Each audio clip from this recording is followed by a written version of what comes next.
Welcome back, ladies and gentlemen, to episode 39 of the Indy 11 podcast. I'm your host, Brendan Griffiths, and I would like to welcome you back from a long awaited hiatus from the mic. And I want to give you guys the update in this episode. And I want to get into, as you can tell by the title, a topic of how to deal with injuries as a player. I think it's something that's really important and that every player in some capacity will deal with. So I wanted to hop on here and do an episode on it. So without further ado, let's get it rolling.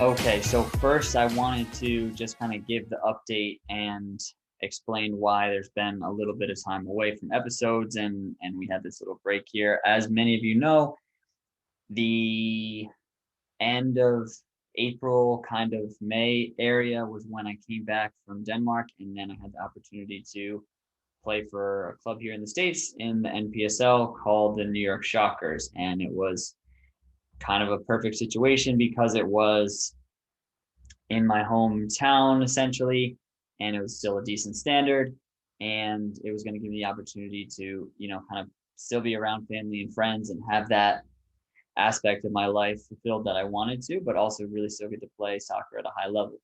And it was awesome. It was going well the first 2 weeks of training. Everything was going well. I was playing well. I was loving football again, and I really had no complaints. And then, as for those of you who listened to the last few episodes, as you know, I then pulled my hamstring, and I had was carrying it a little bit with me from Denmark. I had started to kind of feel a slight little tweak or twinge here and there when I was training and playing in Denmark, but I didn't think too much of it. I thought it was just kind of the usual, little knocks and nicks that you feel here and there when you are a footballer. So, and then I had a little bit of time off before I came and started playing with the Shockers. So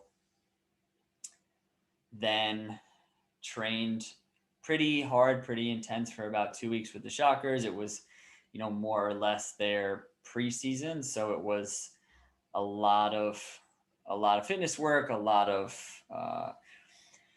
small-sided games, 11v11 games, things like that, trying to gear up for a season. And I pulled it pretty badly, and I did it on one night in training, and then the next night I kind of made it worse and then continued to train on it, which wasn't the right decision. But by the end of that evening, once I got home, I could barely even walk on it. And I went to a physio the next day, and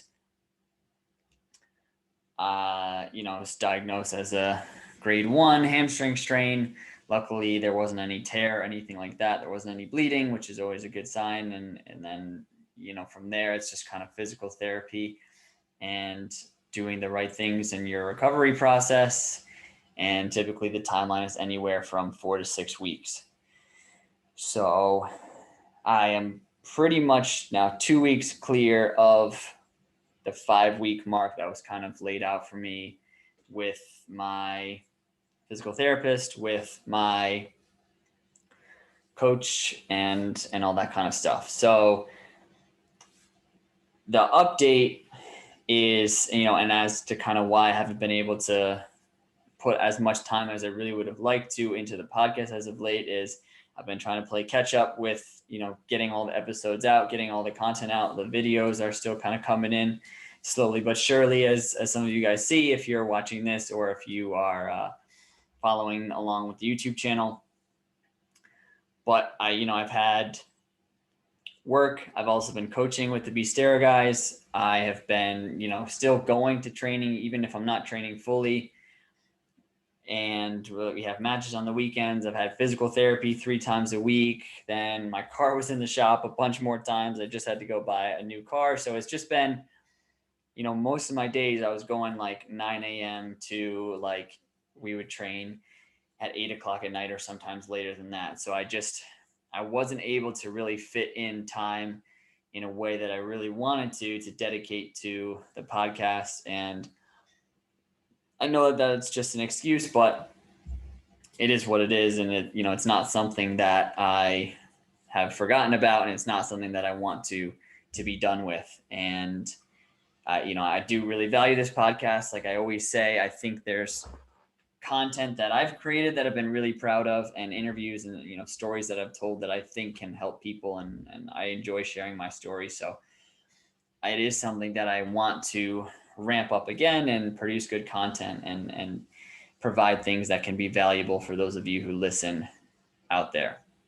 So like I said, that's kind of the update of why things have been a little bit slower on the back end. Just honestly, a lot to juggle and a lot of craziness when it came to trying to get back healthy from the injury, still going to training, still coaching, still working at the restaurant, and then figuring out the car thing as well. It just always kind of puts a wrench in plans when you don't have transportation to be able to get to all those things. And then you have to figure out that. So that is the update. And before we get into the main topic of today's episode, the dealing with injuries, I want to take a quick break and slide over to one of the first companies that is actually kind of working with in the 11 or is associated with in the 11, which I'm super excited about. So I want to talk to you about them. So I want to talk to you guys today about Mystery Sport. It's an awesome UK-based company that is really kind of changing the game in terms of wearing kits and wearing jerseys as part of your everyday fashion. It is a great company for those of you who like to incorporate football kits as part of your everyday fashion. And not only can you show your support and your love for the game, but you can look good doing it. So what I also love about Mystery Sport, and I'm going to open the package that they sent to me with you guys here so I can show you a little bit about what they're about, is they give you the opportunity to not only get this awesome, authentic, all their jerseys are authentic, you get this awesome, authentic kit, but you get to learn a little bit more about the club that actually you're repping. And you kind of learn more about global football in doing so. So like I said, all the jerseys are authentic. So I want to open this with you guys here. And each one is sourced from the different continents and leagues that they work with. They work with a total of 387 clubs and 211 on the men's side, 176 on the female side. They offer single jerseys, which is what I received. They also offer a bundle box where you can receive 2 jerseys or a subscription. And they have, like I said, on the men's side, they have on the women's side, and they also have kids sizes as well. So this is the jersey that I received. Back up a little bit so you can see it in the camera here for those of you who are watching. It is the Torino.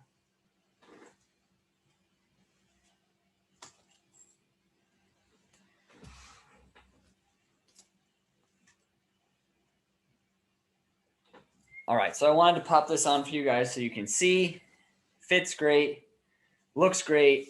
Like I said, you can tell it's authentic based on the material, the fit, the feel, the fabric, all of that.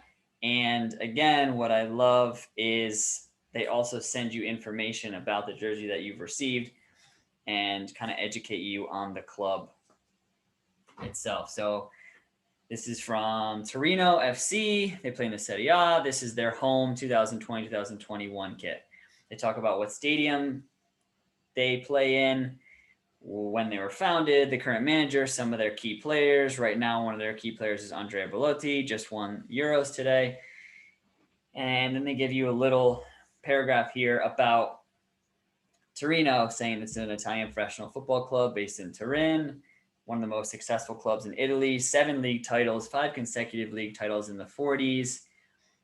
Widely recognized as one of the strongest footballing sides of the period during the 40s. And they've won the Coppa Italia 5 times. And then they have the little Mystery Sport logo on the back.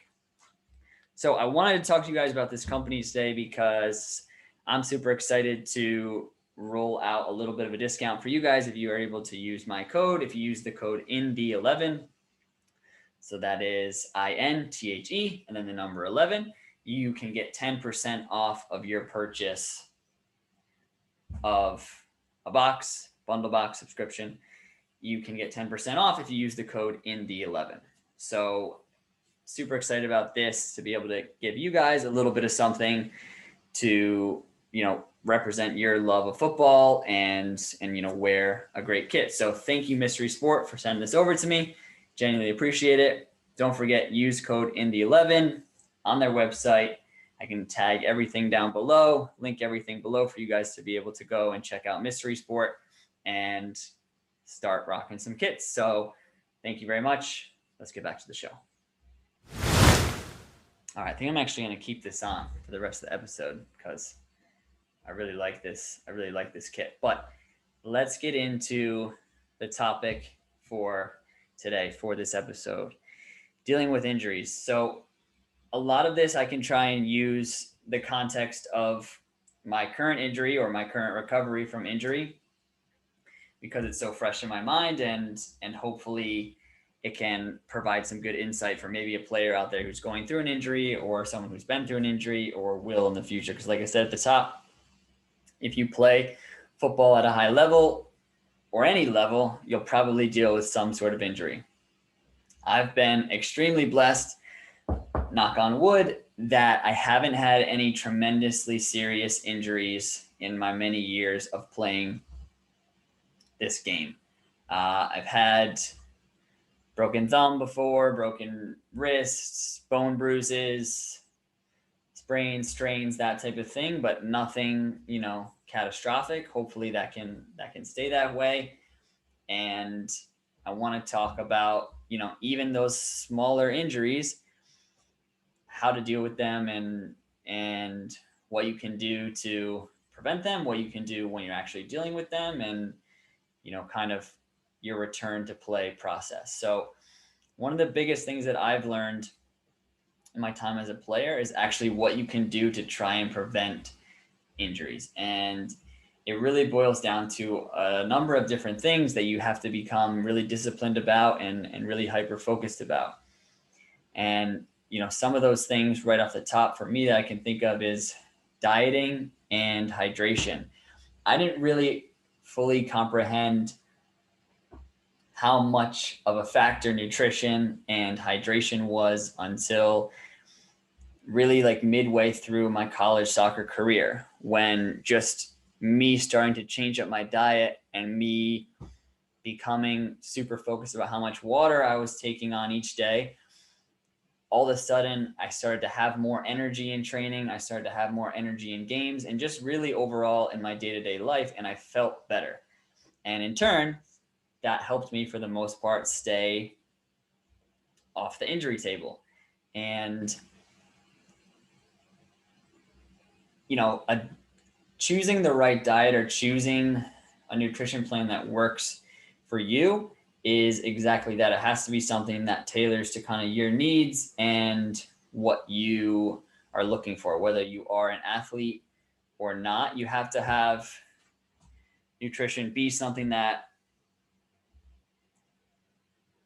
it's important for you to keep track of getting the right things in your body, but you also want to eat foods that you still enjoy eating. You can't solely look at food as a source of fuel and not think about taste whatsoever. So I started to play with a bunch of different things that allowed me to get to a point where now I have, kind of recipes or things that I like to eat on a pretty consistent basis that I know I'm still putting healthy things in my body, but also I still like to eat the foods that I eat and I still enjoy eating the foods that I eat. With the hydration, honestly, the biggest thing for me was just there came a point where I only started to drink water because I read a lot about just how much sugar you can drink or how many calories you can drink from consuming things like soda or juice or Gatorade. And, there's a time and place for Gatorade or Powerade or things like that. But I think as athletes, we are maybe told that we need things like Gatorade and Powerade a little bit more than we actually do. And I'm not going to turn this into a whole like nutrition and sports science type episode. But all I'll say on that topic is just I switched to almost solely water just because of how much sugar I realized and how much empty calories were in a lot of the things that I was drinking, when it came to sodas, lemonades, juices, and Gatorades and things like that. So I tried to cut back and go solely to water and then try and get as much water as I could, especially in lead up to training or in lead up to games. What are some of the other things that I've learned along the way that are able to help prevent injuries? Well, for me, I also realized the actual amount of training that I was doing was going to affect if I picked up little knocks or if I didn't. And that works on kind of both ends of the spectrum. I think honestly, this injury that I just picked up recently was because there was a slight lack of training where, towards the end of my time, in Denmark, when my head was a little bit all over the place, I cut back on my individual sessions a little bit. And I think maybe that lack of physical workload could have resulted in then me coming home, training at a super high, intense pace, and my body wasn't able to handle that shock of going from a little bit less to a lot all at once. On the flip side of it, I've picked up little knocks before because I'm overtraining, because I'm training 2-3 times a day and I'm just pushing my body to the limit. What I've learned from myself is I do better if I'm on the spectrum closer to that kind of limitation where I'm training almost too much, because like I said, when I feel like I'm not training enough and then I try and ramp it up, usually that doesn't work well for me and my body doesn't react. For the most part, I can handle if I put a little bit more stress on my body than is maybe necessary. And again, this is something that you kind of have to figure out and listen to your body as you train and as you grow as a person and as you grow in the game. You have to kind of figure out what works best for me in terms of how much I train. I will say, I think for most people, you listen to my last episode that I did with Aramis, like he said, he always felt the best when he was doing extra training. That was when he always was feeling the best in terms of form and also the best in terms of, fitness and overall health. So I think always doing a little bit extra is actually a little bit more beneficial for preventing injuries, because you're trying to increase that workload that your body can take on versus kind of babying yourself and saying, well, I don't want to do too much because I don't want to get injured. I think actually the opposite is kind of true in my experience and in my opinion. Again, I'm not coming at this from, I have an exercise science degree or a nutrition degree or anything like that, but I'm just kind of speaking from the perspective of what I've learned playing this game for a little while. In addition to that, prehab work, things like yoga, things like stretching, things like band work, mobility, all the types of things that you might do with a physio or you might do with a physical therapist or you might do with a personal trainer, strength and conditioning coach. Those are the types of things that you need to, the earlier you can get into a rhythm of doing those consistently, the more that it's going to help you. Become the guy that gets there 15-20 minutes before training and does a whole band activation thing, or make sure to do a cool down after each session. Come home, roll out, do stretching, do a yoga routine 2 to 3 times a week. All those types of things, while seemingly small and seemingly tedious and maybe annoying, I have found really do make a difference in the long run. If you're more activated, if you're fully warmed up before you go into a training session or into a game, you're far less likely to be injured. If you take care of your body when you come home on your off days, even if you can start to incorporate little things like, on a day off, do a little bit of active type recovery. If you can lightly hop on the stationary bike or go for a walk, like, don't have it be this stark contrast between you play a 90-minute game and it's all out intensity and you've burned out your legs, and then the next day you've just laid on your bed the whole day and not done anything to kind of keep your muscles loose and keep them fresh. In addition to that, I think things like icing, things like hot tubs, cold tubs, applying heat, all those kind of things that you can do, again, pre or post training or pre or post game. Things like, if you're a collegiate athlete, you have access to an athletic training staff, those are the types of things that can really help you. I did, especially like my senior year in college, I would do contrast baths a lot the night before a game. I've had shin splint problems before. I would sometimes put my lower legs in the hot tub before I would go and train. It would help just loosen up my legs a little bit, or I'd ice them afterwards. All those little things, again, it may seem tedious after you finish training. You may want to just get home, or after, or before training, you may just want to show up right when training starts. But I'm telling you, if you do those little extra things, it really might be the difference between an injury and staying healthy for an entire season, which, again, for those of you that play college soccer, the difference between an injury and a not and staying healthy the whole time is a handful of games, which in a college season is a lifetime. You play 18 games maybe in a college season, sometimes a little bit less, sometimes a little bit more. And if you miss a month, that's a third of your season. So you got to take care of your body as best as you can. And the last thing, real simple, is just sleep. I really like, now that I've started using this Whoop band, it tracks my sleep and tracks my recovery. And I really try and be a little bit better about getting to sleep and trying to sleep soundly as best as I can. It's still something that I need to work on. I'm not perfect with it, but especially in the lead up to a match, I want to make sure I can get as much sleep as I can, because it's honestly the number one recovery tool for anyone, athlete or not. So I broke down a little bit, how can I try and prevent an injury if I'm an athlete, if I'm a soccer player? Now let's talk, okay, I've done all that. Sometimes it's just out of your hands, out of your control. Sometimes you'll still pick up an injury. We all will experience it at some point. So unfortunately, you have been injured. What do I do? What's next? The biggest thing is just try and keep a level head and try and stay as calm as you can. I know it's easier said than done. A lot of times injuries, however small they may be, can be some of the most frustrating things.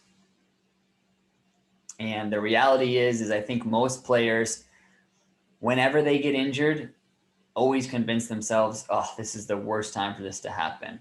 And because that's what I thought when I first picked up this hamstring injury, when I came home and was playing with the Shockers. I was like, this is the worst time it could happen. I was coming home, I was loving football again, and I was just starting to do well with this team. And then boom, I pick up an injury.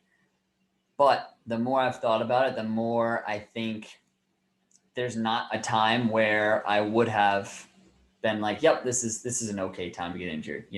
If it's off season, then you're going to say, well, I wasn't able to prepare for this season the way I wanted to. I wasn't able to prepare properly. If it's during season, that's an obvious one. You're missing games, you're missing trainings. And that's what I had to experience with this past injury. So the only thing that I can, try and impart some of my wisdom on is what I've tried to tell myself is, everything happens for a reason. And this is an opportunity for you to get stronger. And that can be both physically and mentally. So how do you do that? How do you actually get stronger physically and mentally from an injury? Well, the first thing is try and break down your recovery process into small and achievable goals. The moment that you get injured, give yourself some time to feel frustrated, to feel upset, to feel angered by the fact that this happened to you and it's unlucky and all those things. And then once you have a diagnosis, once you have a timeline, once you have a plan with a doctor or with your coach or with a physio or with a physical therapist, start to break it down into small achievable goals. Okay, by right now, I'm just working to week 1. By the end of week 1, I want to be able to walk this amount. I want to be able to be on the stationary bike for this amount of time. Or even simpler than that. By week 1, I want to just rest completely and try and be pain-free by the end of the week. Everything's going to be different depending on what your injury is, but try and figure out a way for yourself to create benchmarks that you can achieve and focus day in and day out on those things and kind of become hyper focused on your process rather than trying to take on the whole recovery process all in one foul swoop. The rehab process and not only your rehab process, but also your return to play process, which sometimes are kind of going hand in hand and sometimes are two separate things. They can't all happen in one go. Like I said, you have to be patient, as easy as that is to say, but what it takes is working hard and trusting in the process that those who have the experience and have the expertise on this injury, what they provide to you, what their plan is to get you back on the field. And so, for example, I'll use my injury. Mine was a first grade hamstring strain. And it's one of those injuries that's difficult because it's an injury where when you're just walking, when you're just hanging out, you don't really feel a lot of pain after the first day or two. However, it's when you possibly go to run or possibly go to sprint, when you could tweak it, you could pull it, or even worse, you could tear it if you push your body too soon. And it's an injury where everyone says, oh, you got to be careful. You got to be careful because it's a dangerous injury. And a lot of times people rush back too quickly because they kind of deceptively feel like they're okay. They feel like they're healthy. And then they've rushed back and boom, they redo it. And now it's, another 4 to 6 weeks, or it's even longer than that if you do something worse. So like I said, sometimes the rehab process and the return to play process are two different things, two different timelines. I needed to rehab my leg for about 1 to 2 weeks, and that involved e-stim with my physical therapist. It involved heat, ice, different things like that. And then slowly it worked up to some stretches, some stationary bike, some little exercises to try and build up the strength in my hamstring. Then after that, I was able to start to incorporate some things like light jogging. And then after that, it was some agility work. And, that return to play process kind of started after the rehab process reached a certain phase. And, to be honest with those of you who are listening, I went faster than was really laid out for me by my physical therapist because I kind of felt like, as a physio or a doctor or a physical therapist, their job is to make sure that you don't get re-injured and that they don't want to push you back too fast and have something bad happen. So I think a lot of times they err more on the side of caution. And I didn't really want to do that. I was kind of the opposite. I was in a rush to get back and I was pushing the envelope in every way that I could to try and get back on the field as quickly as possible. So, did I do this rehab in the perfect way? No, probably not. I probably rushed it. But, again, knock on wood, as I've come back, I haven't had any injuries or any problems with my hamstring since I've returned to full clearance and played matches and played in training. So with that being said, I think what it really comes down to is you have to be your biggest advocate at the end of the day. You know your body best, so you have to be open and honest with everyone that's involved in this process. So if you feel like, with your physical therapist that you feel really good and you can push it a little bit more, then bring that up in one of your sessions. And they may say, okay, yeah, let's go a little bit more. Or they may say, I understand that you feel good, but I still want to be cautious and I don't want you doing this, that, and the other yet. And then, same thing on the other side. If they feel like you're ready to progress a little bit more, but you're like, I'm still in pain, or I still feel this tightness, or I still feel something, be open and honest about that, and they'll probably dial it back just a little bit. Again, the communication is key. So not only with your physical therapist, but also with your coaching staff. The moment that you start to feel some sort of pain or some injury, make sure that your coaches are aware of that. And again, open and honest communication. You don't want to be judged off of a performance that isn't really you. If you're injured or you're dealing with an injury while you're training, or while you're on trial, or while you're in a match, that's the perception that coach is going to get of you, especially if you're in the early stages where they're trying to gauge who you are as a player. And like I said, maybe you're on trial. Like, they need to know, okay, this player is actually injured, so that's why they look like this right now. And, the tough reality of it is if you get injured in a situation like that, that may mean that trial or that team, it's not going to work out. But it's better to be open and honest than to lie and be underperforming because you're injured, but you're trying to fight through it and no one knows.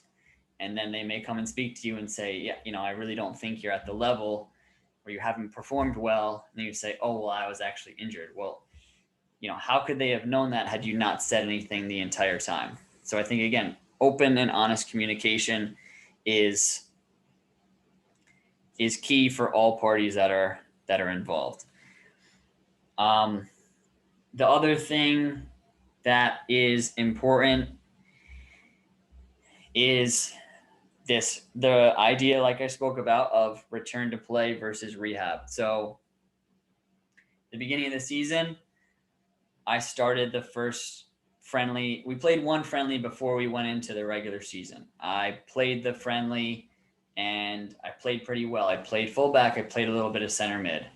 We did well. I performed well. I actually scored a goal. And I felt like, okay, I kind of have solidified my place, at least for now, in the starting 11 of this team. Then boom, I get injured. So I wasn't able to play in the first game of the season, but I felt like, okay, I had done enough to establish myself in the team as a starter. But now I'm being told, okay, it's going to be at least 4 to 6 weeks.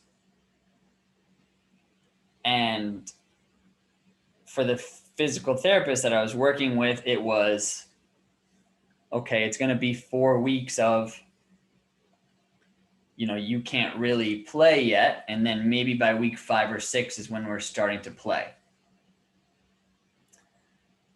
Of course, like I said, I wanted to be back by 3 weeks. And I meant fully, like within 3 weeks, I was playing 90 minutes again. And the reality was, it didn't work out quite like that, although I felt as if at times maybe I could have been, because I felt like I did actually rehab relatively quickly in terms of this injury. But the point of the story is, I didn't play for about those 4 or 5 weeks. We had some up and down results as a team, won a few games, lost a few games. And the 2 games prior to my return to fully playing, we had lost and we had given up 7 goals in 2 games. And as me being a right back, as bad as it does sound, when you are trying to break into a team and your back four is not performing super well, that kind of gives you an opportunity to maybe break into the team. So I came back from my injury and I was kind of slotted into the group back with the first team guys, and then played my first match back. And I played 90 minutes and I performed pretty well, I thought. And yeah, felt good. We got a 0-0 result against a good team, the team that actually won the league. And then the following week, I trained again all week. Thought pretty well with, again, the first team guys. So I'm like, okay, that sucked, that process of getting injured, rehabbing, but I worked my ass off and now I'm back. And then we went into the following game and I got dropped. Didn't start, played about 20 minutes, and then haven't started since then. So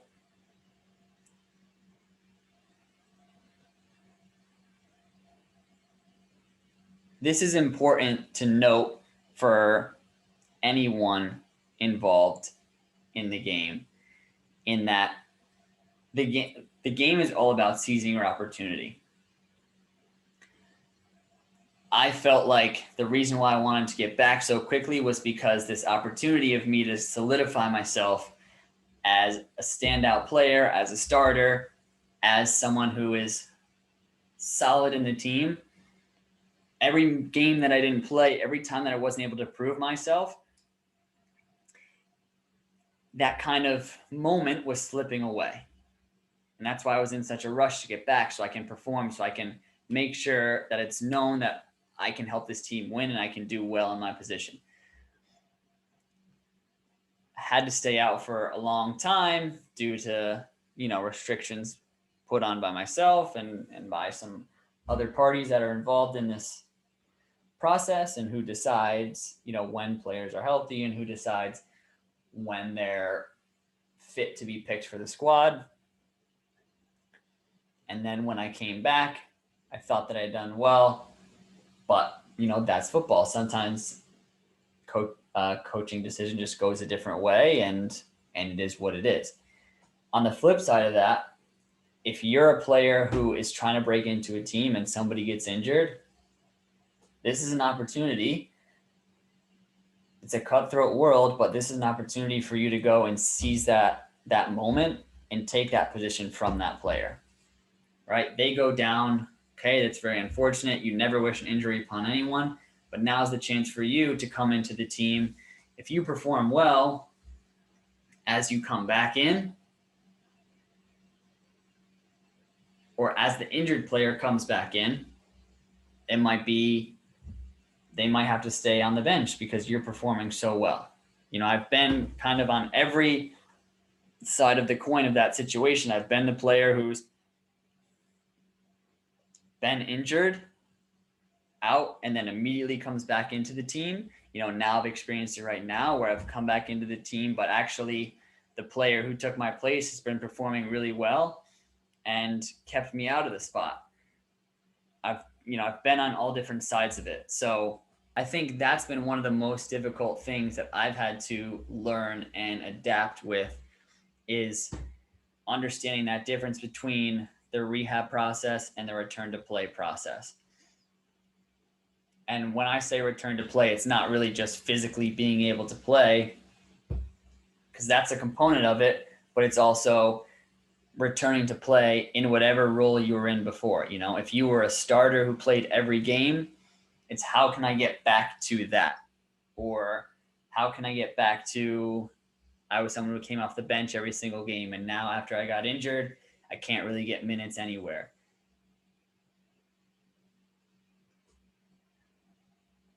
The biggest key to your success in dealing with an injury is just how strong you can stay mentally. Can you stay positive, and can you stay mentally strong through adversity? That's really all that it comes down to. because your confidence is going to be tested. Your confidence is going to be wavered because you're not going to have that same training consistently to kind of give you your confidence as a player. So what are you going to do to stay mentally locked in, to stay focused so that the moment you get your opportunity again, you're ready to take it? You know, it's something that I'm working on now, because at times when I've been coming back and I'm in the team and then I'm out of the team, it's tough for me to deal with at times, to try and make sure I can stay positive and the moment I get my opportunity, perform really well. Because you might only get a little window and you really need to seize it the best that you can. Injuries can be one of the most difficult things to deal with, but if you treat them the right way, they can sometimes be a blessing in disguise. You know, that saying of the injury is only going to make you stronger, or I'm going to come back stronger for this.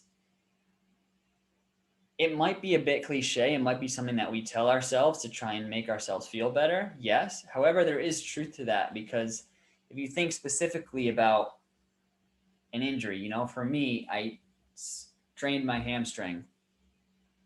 I did so much isometric, eccentric, physical work on my hamstring to make it stronger.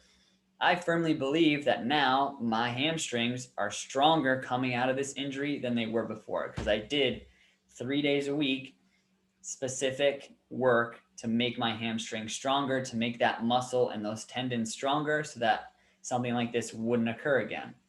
A lot of athletes recognize that and speak to that same effect when they have an injury, and they feel like all that intense work that they focus on that one specific muscle or joint or tendon, it helps them become stronger in that specific area.